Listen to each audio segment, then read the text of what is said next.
Resumen del libro de Josué parte número 2. Reparto de la tierra, capítulos 13 al 22. Introducción. Tras la conquista de Canaán, el pueblo de Israel entra en una nueva fase de su historia, la distribución de la tierra prometida entre las 12 tribus. La guerra ha dejado a Israel victorioso, pero aún queda la tarea de organizar el territorio y establecer un sistema que garantice estabilidad y prosperidad. Dios le ordena a Josué que realice esta distribución conforme a sus instrucciones, asegurando que cada tribu reciba la herencia que le corresponde. Este proceso no solo es una cuestión territorial, sino también espiritual.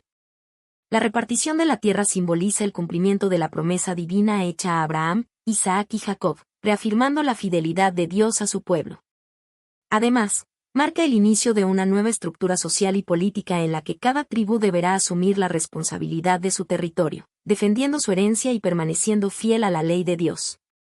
En medio de este proceso, se establecen ciudades de refugio para impartir justicia, se asignan ciudades a los levitas para el servicio del pueblo y surgen desafíos internos que pondrán a prueba la unidad de Israel.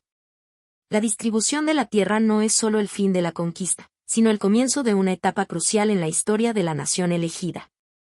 Capítulo 13. Distribución inicial de la tierra. A pesar de las numerosas victorias obtenidas por Israel, Dios le recuerda a Josué que aún queda territorio por conquistar. Las tierras del norte y algunas regiones costeras aún no han sido plenamente sometidas, pero Dios promete que seguirá guiando a su pueblo en esta tarea. Aún así, llega el momento de comenzar con la asignación de las tierras, asegurando que cada tribu reciba la herencia que le corresponde según la promesa hecha a los patriarcas. Dios le ordena a Josué que inicie la distribución del territorio, comenzando con la asignación de las tierras al este del río Jordán. Estas tierras ya habían sido conquistadas previamente bajo el liderazgo de Moisés, quien había otorgado estos territorios a las tribus de Rubén, Gad y la media tribu de Manasés. Ahora, Josué confirma y ratifica esta división, asegurando que estas tribus establezcan su presencia en la región.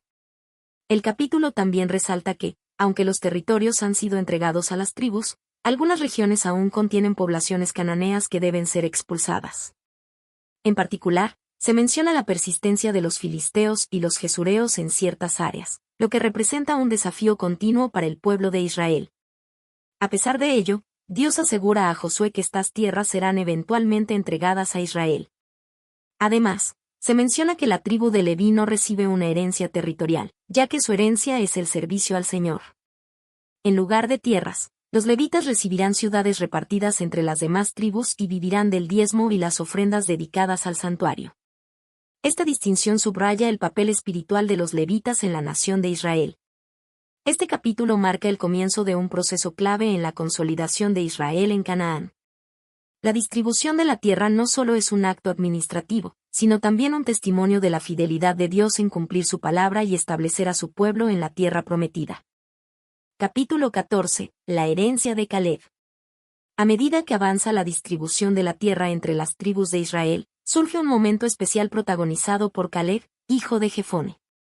Caleb, quien junto con Josué había sido uno de los 2 espías fieles enviados por Moisés décadas atrás, se presenta ante Josué en Gilgal para recordar la promesa que Dios le hizo.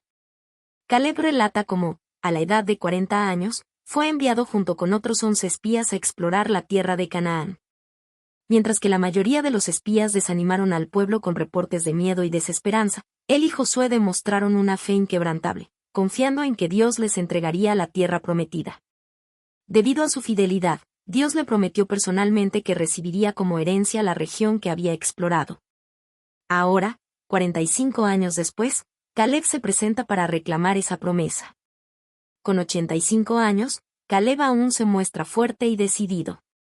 En lugar de pedir tierras ya conquistadas y pacificadas, solicita Hebrón, una región montañosa habitada por los descendientes de Anac, una raza de gigantes temidos por los israelitas.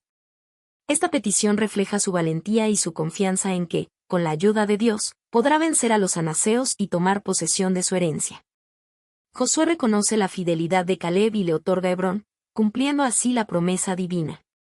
La entrega de esta tierra no solo es un reconocimiento a su obediencia y perseverancia, sino también un ejemplo para el pueblo de Israel sobre la importancia de confiar en Dios y mantenerse firme en su palabra.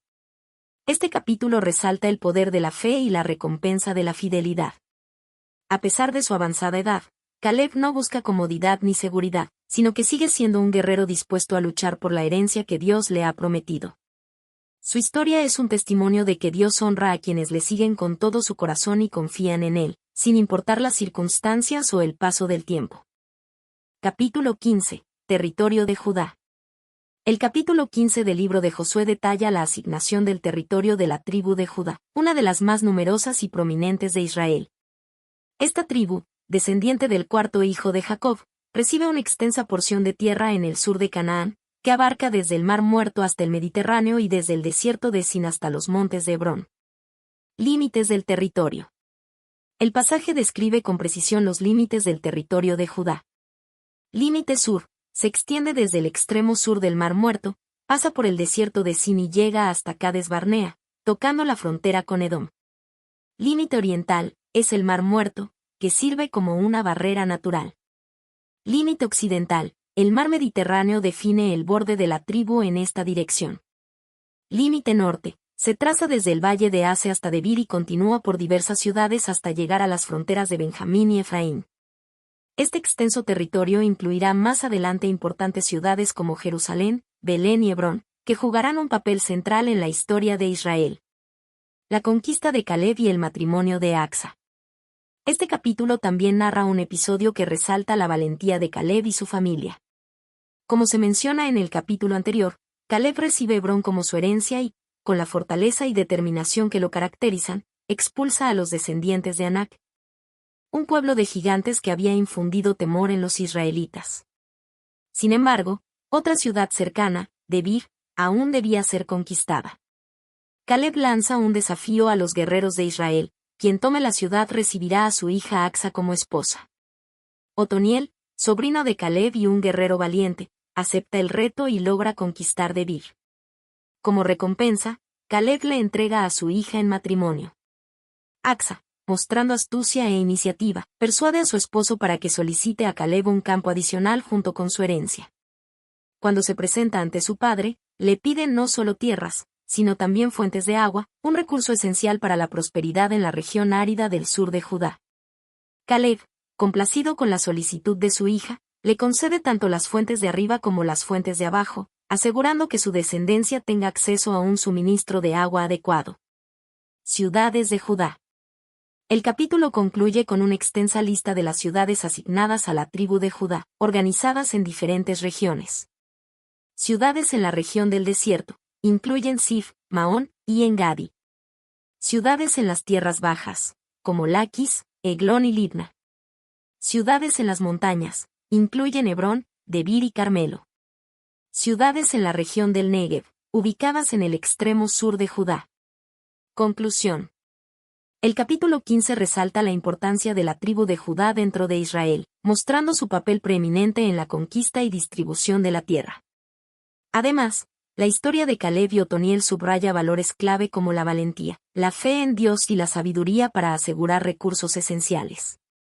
Judá se establece como una de las tribus más influyentes, y su territorio será clave en el futuro, albergando a la ciudad de Jerusalén y sirviendo como cuna de la dinastía davídica. Capítulo 16. Territorio de Efraín. En este capítulo se describe la asignación de la tierra a la tribu de Efraín, una de las dos tribus descendientes de José, junto con Manasés.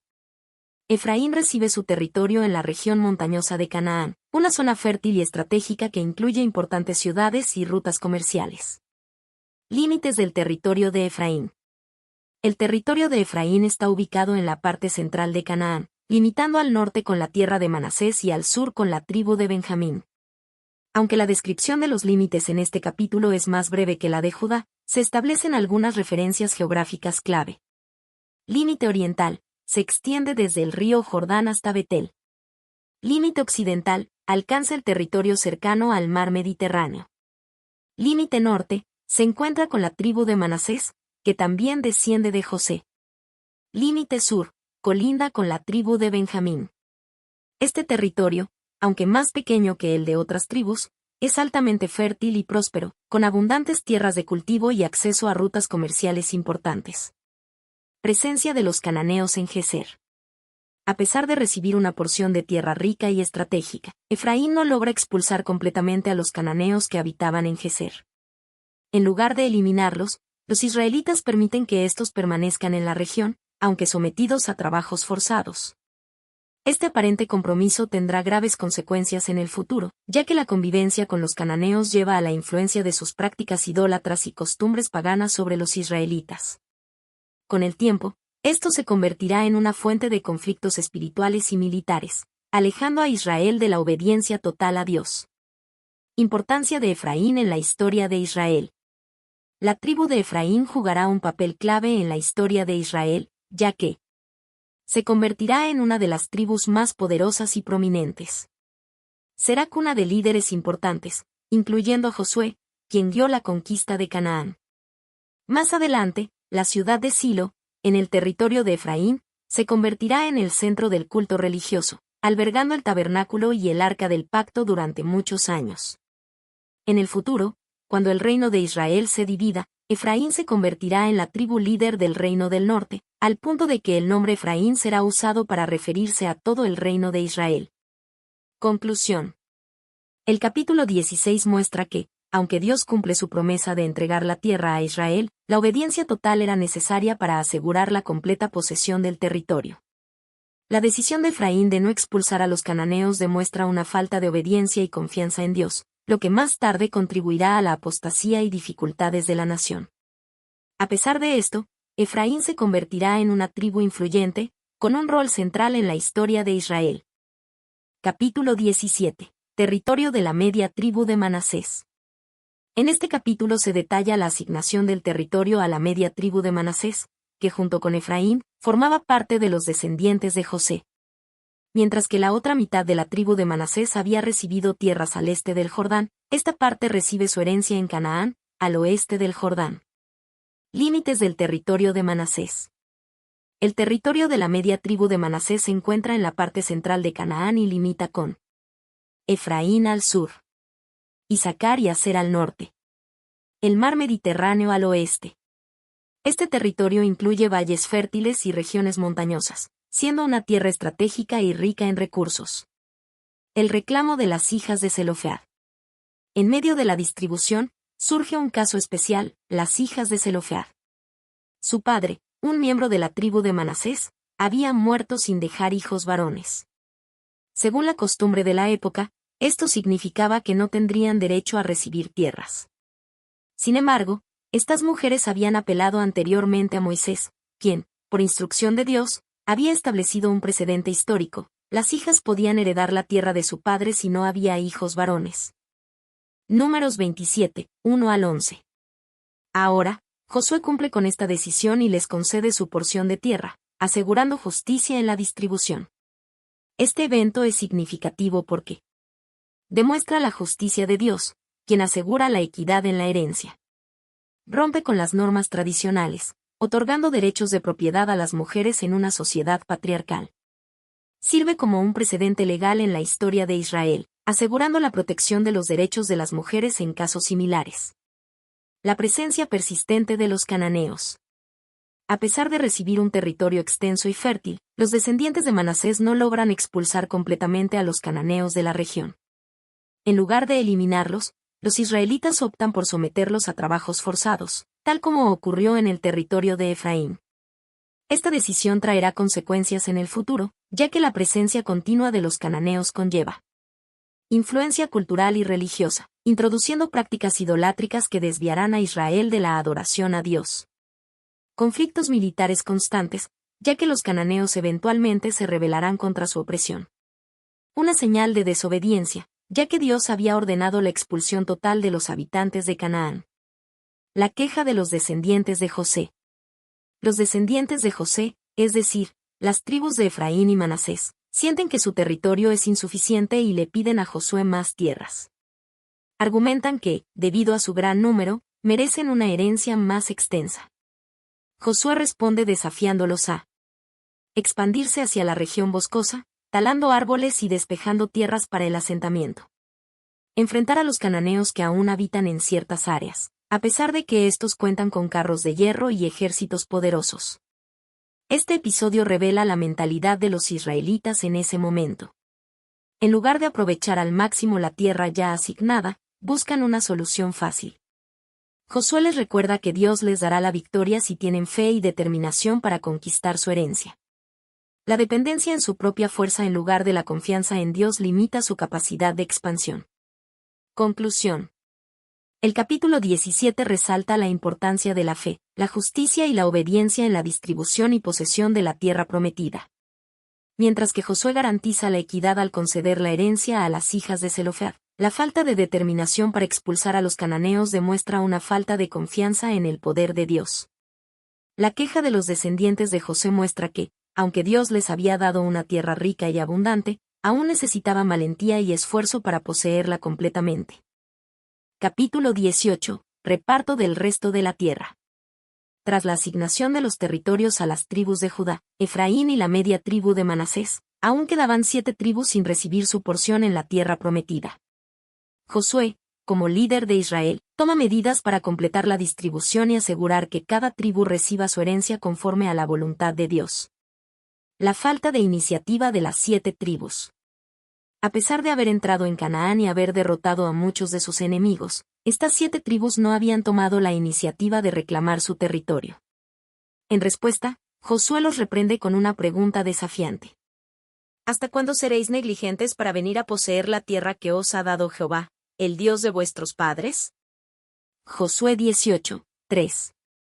Esta reprensión indica que, aunque Dios ya les había entregado la tierra, el pueblo debía actuar con determinación y fe para tomar posesión de ella. La falta de iniciativa reflejaba una actitud pasiva y posiblemente una falta de confianza en la promesa de Dios. El censo y la división del territorio. Para organizar la distribución, Josué ordena la selección de 3 hombres de cada tribu, un total de 21 hombres, para recorrer la tierra, explorarla y redactar una descripción detallada de sus regiones. Este informe serviría para dividir la tierra en 7 partes, asegurando una repartición justa. El proceso consistió en exploración del territorio. Los representantes recorrieron la tierra restante y tomaron notas detalladas de sus características geográficas. División en 7 partes. Basándose en el informe, la tierra se dividió en 7 porciones, asegurando equidad para cada tribu. Sorteo en presencia de Dios. Una vez dividida la tierra, Josué llevó a cabo un sorteo en Silo, en la presencia del Señor, para determinar qué tribu recibiría cada porción. Silo, el nuevo centro religioso de Israel. En este capítulo, Silo cobra importancia como el nuevo centro espiritual y administrativo de la nación. Se establece el tabernáculo de reunión en Silo, convirtiéndolo en el principal lugar de adoración y sacrificios. Silo se convierte en el centro religioso de Israel, donde el pueblo se congregaría para buscar la dirección de Dios. La presencia del tabernáculo en Silo señala la unidad espiritual del pueblo, pues aunque cada tribu tenía su propio territorio, todas debían reconocer a Dios como su líder supremo. Significado espiritual y lecciones del capítulo. Este capítulo nos deja varias enseñanzas importantes. Dios cumple sus promesas, pero espera nuestra acción. Aunque la tierra ya había sido entregada, el pueblo debía tomar posesión de ella con fe y esfuerzo. La pasividad retrasa las bendiciones. La negligencia de las 7 tribus demuestra cómo la falta de iniciativa puede retrasar la recepción de lo que Dios ya ha dispuesto para su pueblo. La unidad y el orden son esenciales en la vida del pueblo de Dios. La organización del censo y la división de la tierra reflejan la importancia de la planificación y la justicia en la administración de las bendiciones divinas. Conclusión. El capítulo 18 marca un punto clave en la historia de Israel, la consolidación de la nación en la tierra prometida. A través de la reprensión de Josué y el proceso organizado de distribución, se enfatiza que las promesas de Dios requieren acción y determinación. Además, el establecimiento de Silo como centro de adoración reafirma la importancia de la presencia de Dios en la vida del pueblo. Capítulo 19. Herencia de las últimas tribus y de Josué. Después de que Judá, Efraín y la media tribu de Manasés recibieron sus territorios, las 7 tribus restantes finalmente obtienen su herencia en la tierra prometida. Este capítulo describe la distribución de la tierra entre estas tribus y culmina con la asignación de una ciudad especial para Josué, como reconocimiento por su liderazgo fiel en la conquista de Canaán. Reparto de los territorios restantes. Las 7 tribus que aún no habían recibido su heredad finalmente son ubicadas en sus respectivas tierras, de acuerdo con el sorteo realizado en Silo. 1. Simeón, Josué 19, 1 al 9. La tribu de Simeón recibe su porción dentro del territorio de Judá. Esto se debe a que la heredad de Judá era demasiado extensa, por lo que Simeón obtiene ciudades en medio de su territorio. Esta decisión cumple la profecía de Jacob en Génesis 49, 7, donde Simeón sería esparcido entre sus hermanos debido a su violencia en Siquem. 2. Zabulón, Josué 19, 10 al 16. Su territorio se ubica al norte de la tierra de Canaán, con límites que incluyen Sarid, Marala y Daberat. Aunque no tiene costa marítima, es una región fértil y adecuada para el crecimiento de la tribu. En el futuro, Zabulón será parte de la profecía mesiánica en Isaías 9, 1 y 2, mencionada en Mateo 4, 15 y 16. 3. Isaacar, Josué 19, 17 al 23. Recibe una porción central de la tierra prometida, con ciudades como Jezreel, Sunem y Enganim. Esta área es fértil y productiva, ideal para la agricultura y el comercio. En la historia bíblica, Débora menciona a Isaacar como una tribu fiel en la batalla contra Sísara, Jueces 5:15. 4. Aser, Josué 19, 24 al 31. Su territorio se extiende a lo largo de la costa mediterránea, incluyendo ciudades como Sidón y Aco. Aunque tenía una ubicación privilegiada para el comercio marítimo, Aser no logró expulsar completamente a los cananeos, lo que más tarde influiría en su historia. 5. Neftalí, Josué 19, 32 al 39. Situado al norte de Aser y Zabulón, abarca territorios montañosos y fértiles. Recibe ciudades importantes como Sedes, Ammotor y Bet-Semes. Neftalí también es mencionado en la profecía de Isaías sobre la llegada del Mesías. 6. Dan, Josué 19, 40 al 48. Inicialmente recibe un territorio pequeño cerca de Judá y Efraín. Debido a la presión de los filisteos, Dan no logra asentarse completamente y posteriormente se traslada al norte, conquistando la ciudad de Lais, que renombraron como Dan. Este desplazamiento se relata con más detalle en Jueces 18. La herencia de Josué, Josué 19, 49 al 51. Después de distribuir la tierra a las tribus, Josué recibe su propia heredad como recompensa por su liderazgo. Ciudad otorgada, Timnat Sera, ubicada en la región montañosa de Efraín. Esta ciudad se convierte en su hogar y simboliza el descanso después de años de batallas y liderazgo. A diferencia de otros líderes que podrían haberse beneficiado primero, Josué esperó hasta el final, mostrando su humildad y servicio. Lecciones y significado espiritual. Dios cumple sus promesas. Cada tribu recibe su territorio, cumpliendo la promesa hecha a Abraham, Isaac y Jacob. La paciencia y fidelidad son recompensadas. Josué, quien sirvió fielmente, finalmente recibe su heredad. La importancia de la obediencia. Algunas tribus no logran expulsar a los cananeos, lo que más tarde traerá problemas a Israel. Conclusión. Este capítulo marca la finalización de la distribución de la tierra entre las tribus de Israel. Dios muestra su fidelidad al entregar la heredad prometida, pero la responsabilidad de cada tribu es tomar posesión y obedecer sus mandatos. La historia de Josué nos recuerda que el servicio desinteresado y la paciencia en el liderazgo son honrados por Dios. Capítulo 20. Ciudades de refugio. Dios instruye a Josué a establecer 6 ciudades de refugio en la tierra prometida, cumpliendo así una orden dada anteriormente a Moisés, Números 35, 9 al 15. Estas ciudades tenían un propósito específico: proteger a aquellos que habían matado a alguien de manera accidental, evitando que fueran ejecutados injustamente por los vengadores de sangre. Propósito de las ciudades de refugio. En la cultura de la época, existía la ley del vengador de sangre, donde el pariente más cercano de la víctima tenía el derecho de buscar justicia matando al homicida. Sin embargo, Dios establece un sistema de justicia más equitativo al permitir que el acusado se refugiara en estas ciudades hasta recibir un juicio justo.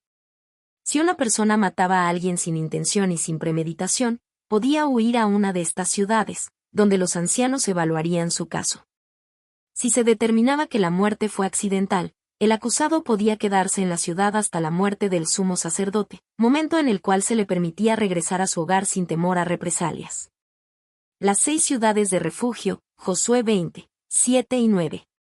Se seleccionaron 3 ciudades en el oeste del Jordán y 3 en el este del Jordán, de manera que cualquier persona pudiera llegar a una rápidamente desde cualquier parte del territorio de Israel. Ciudades al oeste del Jordán, en Canaán. Sedes en Neftalí, norte ubicada en Galilea, era accesible para las tribus del norte. Siquem en Efraín, centro situada en la región montañosa central, servía a las tribus de la zona media de Israel. Hebrón en Judá, sur ubicada en la región montañosa de Judá, era la opción para los del sur. Ciudades al este del Jordán, en Transjordania. Becer en Rubén, sur proporcionaba refugio a las tribus del sur en la región de Moab. Ramot de Galaad en Gad, centro servía a las tribus del centro en la región de Galaad. Golán en Basán en Manasés, norte ubicada en el extremo norte para quienes vivían en Basán. Estas ciudades estaban estratégicamente distribuidas para que nadie quedara demasiado lejos de una. Condiciones para refugiarse en estas ciudades. Para que alguien pudiera permanecer en una ciudad de refugio, debía cumplir ciertas condiciones. El homicidio debía ser involuntario, no se permitía el refugio a asesinos con intención premeditada. Debía presentarse ante los ancianos de la ciudad, no podía simplemente entrar y quedarse, debía exponer su caso. Debía permanecer en la ciudad hasta la muerte del sumo sacerdote. Esto aseguraba que la justicia siguiera su curso y que la venganza no se perpetuara. Simbolismo y aplicación espiritual. Justicia y misericordia. Dios provee un sistema de justicia basado en equidad, protegiendo a los inocentes sin eximir de responsabilidad a los culpables. Prefiguración de Cristo. Jesús es nuestro refugio espiritual. Así como las ciudades de refugio ofrecían protección a los que huían de la muerte, Cristo ofrece salvación a quienes buscan refugio en él. Hebreos 6, 18. Accesibilidad para todos. Las ciudades estaban repartidas de manera equitativa para que cualquiera pudiera llegar. De la misma manera, la salvación en Cristo está disponible para todos. Conclusión. El establecimiento de las ciudades de refugio demuestra el equilibrio entre la justicia y la misericordia de Dios. Aunque la ley permitía la venganza de sangre, Dios proveyó una forma de proteger a los inocentes hasta que pudieran recibir un juicio justo. Esta provisión no solo benefició a los israelitas en su tiempo, sino que también apunta al mensaje de gracia y redención encontrado en Jesucristo, quien se convierte en el refugio eterno para todos los que buscan protección y salvación. Capítulo 21. Ciudades para los levitas. Después de la distribución de la tierra entre las tribus de Israel, los levitas, la tribu sacerdotal, no reciben un territorio propio como las demás tribus. En su lugar, Dios ordena que se les asignen 48 ciudades dispersas por todo Israel, incluyendo las 6 ciudades de refugio establecidas previamente. Josué 20. Esta decisión resalta el papel especial de los levitas como líderes espirituales y servidores del tabernáculo, asegurando su presencia en todas las regiones de Israel. Los levitas, una tribu dedicada al servicio de Dios. Los levitas eran descendientes de Leví, uno de los 12 hijos de Jacob. A diferencia de las otras tribus, no recibieron una herencia territorial, pues Dios mismo era su herencia. Números 18, 20. Su función principal era servir en el tabernáculo, guiar espiritualmente al pueblo y enseñar la ley. En lugar de un territorio propio, Dios ordenó que fueran dispersados entre todas las tribus, de modo que su influencia religiosa y enseñanza de la ley estuvieran presentes en todo Israel. Esto aseguraba que el conocimiento y la adoración a Dios no se concentraran en un solo lugar, sino que alcanzaran cada rincón de la nación. Distribución de las ciudades levíticas. Las 48 ciudades levíticas se repartieron proporcionalmente entre las tribus de Israel. Aunque los levitas no tenían tierras extensas para la agricultura, se les asignaron pastizales alrededor de las ciudades para su sustento. Josué 21, 2 y 3. Las ciudades fueron distribuidas de la siguiente manera. Josué 21, 4 al 8. Familia de Coat, descendientes de Aarón recibieron 13 ciudades en Judá, Simeón y Benjamín. Otros coatitas recibieron 10 ciudades en Efraín, Dan y la media tribu de Manasés. Familia de Gersón recibieron 13 ciudades en Issacar, Aser, Neftalí y la otra mitad de Manasés en Basán. Familia de Merari recibieron 12 ciudades en Rubén, Gad y Zabulón. Las 6 ciudades de refugio, Sedes, Siquem, Hebrón, Becer, Ramot y Golán, estaban incluidas dentro de estas ciudades levíticas, fortaleciendo aún más su función de centros espirituales y de justicia. Significado espiritual de las ciudades levíticas. Dios es la herencia de los levitas. En lugar de recibir tierras como las otras tribus, los levitas recibieron un llamado espiritual. Esto muestra que la verdadera recompensa no es material, sino la cercanía con Dios. Influencia espiritual en toda la nación. Al estar dispersos por Israel, los levitas aseguraban que la enseñanza de la ley y la adoración a Dios estuvieran presentes en cada tribu. Las ciudades de refugio y el papel de los levitas. Los levitas tenían un papel clave en las ciudades de refugio, ayudando a impartir justicia y servir como guías espirituales para los que buscaban asilo. Reflejo de nuestra misión hoy, así como los levitas fueron llamados a vivir entre el pueblo como guías espirituales, los creyentes hoy están llamados a ser luz en el mundo. Viviendo entre las naciones y reflejando el carácter de Dios, Mateo 5, 14 al 16. Conclusión. El establecimiento de las 48 ciudades levíticas subraya el papel especial de los levitas en la sociedad israelita. Aunque no recibieron un territorio como herencia, Dios les dio un llamado mayor, ser maestros, sacerdotes y líderes espirituales en toda la nación. Su dispersión estratégica garantizaba que el conocimiento de Dios y su ley estuviera presente en cada tribu. Este principio sigue vigente hoy. Dios nos llama a vivir en medio del mundo, no aislados, sino como testigos de su amor y verdad. Al igual que los levitas, nuestra herencia no es terrenal, sino celestial, y nuestra misión es llevar la presencia de Dios a donde quiera que vayamos. Capítulo 22. El altar en el Jordán y la posible guerra civil. Tras completar la conquista de Canaán y la distribución de la tierra, las tribus de Rubén, Gad y la media tribu de Manasés reciben permiso de Josué para regresar a sus territorios al este del Jordán. Estas tribus habían recibido sus tierras durante la vida de Moisés, con la condición de que sus hombres de guerra ayudarían a sus hermanos en la conquista de la tierra prometida antes de establecerse en su propia herencia. Números 32, 20 al 22. Ahora, con la misión cumplida, regresan a su hogar. Sin embargo, antes de cruzar el Jordán, estas tribus construyen un gran altar junto al río, lo que provoca una gran alarma entre las demás tribus de Israel. El conflicto, una supuesta rebelión.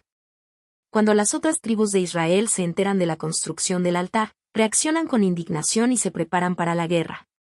Según la ley de Moisés, solo había un lugar legítimo de adoración y sacrificios, el tabernáculo en Silo, Deuteronomio 12, 5 al 7. Construir otro altar parecía ser una clara violación de esta ordenanza, lo que significaba una rebelión contra Dios. Las tribus del oeste del Jordán temen que este acto pueda traer el juicio divino sobre toda la nación, como ocurrió en los casos de la rebelión de Coré, Números 16, donde Dios castigó a los que se levantaron contra la autoridad de Moisés y Aarón. El pecado de Acán, Josué 7, cuando un solo hombre desobedeció y causó la derrota de Israel en Ai. Por esta razón, los israelitas se reúnen en Silo y envían una delegación liderada por Faíns, hijo del sumo sacerdote Eleazar, junto con representantes de cada tribu, para confrontar a Rubén, Gad y Manasés. La explicación y la reconciliación. Cuando Faíns y los líderes de Israel llegan a confrontar a las tribus del este, éstas explican su verdadera intención. El altar no fue construido para sacrificios, sino como un testimonio de la unidad del pueblo de Dios. Los rubenitas, gaditas y manasitas temían que, con el tiempo, las tribus del oeste los excluyeran de la comunidad de Israel debido a su ubicación geográfica. Para evitar esto, construyeron el altar como un símbolo de su vínculo con el resto del pueblo de Dios, para que sus descendientes supieran que ellos también pertenecían al pacto. Ellos declaran: Jehová es Dios de dioses, Jehová es Dios de dioses, Él lo sabe, y haga saber Israel. Si fue por rebelión o por infidelidad contra Jehová, no nos salves hoy. Josué 22, 22. Esta respuesta calma a Faíns y a los demás líderes, quienes reconocen que no hubo intención de idolatría ni rebelión. En lugar de ser un altar para sacrificios ilegítimos, el altar es llamado Ed, que significa testimonio, porque sirve como recordatorio de que todos los israelitas, sin importar su ubicación, comparten la misma fe y el mismo Dios. Lecciones espirituales del capítulo 22. Evitar juicios apresurados. Las tribus occidentales asumieron lo peor sin investigar primero. Este episodio nos enseña la importancia de escuchar antes de juzgar. Proverbios 18:13. La unidad del pueblo de Dios. El altar fue un recordatorio de que, a pesar de la distancia, todas las tribus eran parte del mismo pacto. Hoy, los creyentes deben recordar que son un solo cuerpo en Cristo. Efesios 4:4-6. Resolver conflictos con diálogo. En lugar de entrar en guerra de inmediato, Israel envió una delegación para dialogar. Esto destaca la importancia de buscar la paz antes del conflicto. Mateo 5:9. Dios conoce el corazón. Aunque las acciones pueden ser malinterpretadas, Dios ve las intenciones reales detrás de ellas. Es crucial actuar con sinceridad y transparencia en todo lo que hacemos. Conclusión. El episodio del altar en el Jordán es un poderoso recordatorio de la importancia de la unidad, la comunicación y la fidelidad a Dios. Lo que pudo haber terminado en una guerra civil se resolvió a través del diálogo y la comprensión. Este capítulo nos enseña que la verdadera comunidad se basa en la confianza y en el compromiso con Dios. A pesar de la distancia, las tribus del este y del oeste del Jordán seguían siendo un solo pueblo bajo el pacto divino, demostrando que lo más importante no es la ubicación geográfica, sino la relación con Dios y entre hermanos. Conclusión. Los capítulos 13 al 22 del libro de Josué marcan una etapa crucial en la historia de Israel, el cumplimiento de la promesa de Dios al otorgarles la tierra que había prometido a sus antepasados, Abraham, Isaac y Jacob. La distribución del territorio no solo confirma la fidelidad de Dios, sino que también impone al pueblo una gran responsabilidad: habitar, proteger y administrar la tierra conforme a los mandatos divinos. Cada tribu recibe su herencia según la voluntad de Dios, recordando que la posesión de la tierra no es solo un privilegio, sino un llamado a obedecer y mantener una relación de fidelidad con Él. Sin embargo, el relato también muestra los desafíos que enfrenta Israel. Algunas tribus no logran expulsar por completo a los cananeos, lo que traerá consecuencias en el futuro. Esta realidad enfatiza la necesidad de confianza en Dios y obediencia total para asegurar su permanencia en la tierra. Otro aspecto clave de estos capítulos es la importancia de la unidad entre las tribus, como se observa en el episodio del altar en el Jordán. Israel no solo debía poseer la tierra físicamente, sino también preservar su identidad espiritual y su comunión con Dios y entre ellos mismos. Así, con la tierra distribuida y el tabernáculo establecido en Silo como centro espiritual, el pueblo de Israel comienza una nueva etapa en su historia, en la que cada tribu deberá asumir su papel en la consolidación de la nación. La fidelidad a Dios seguirá siendo el factor determinante para su éxito o fracaso en la tierra prometida.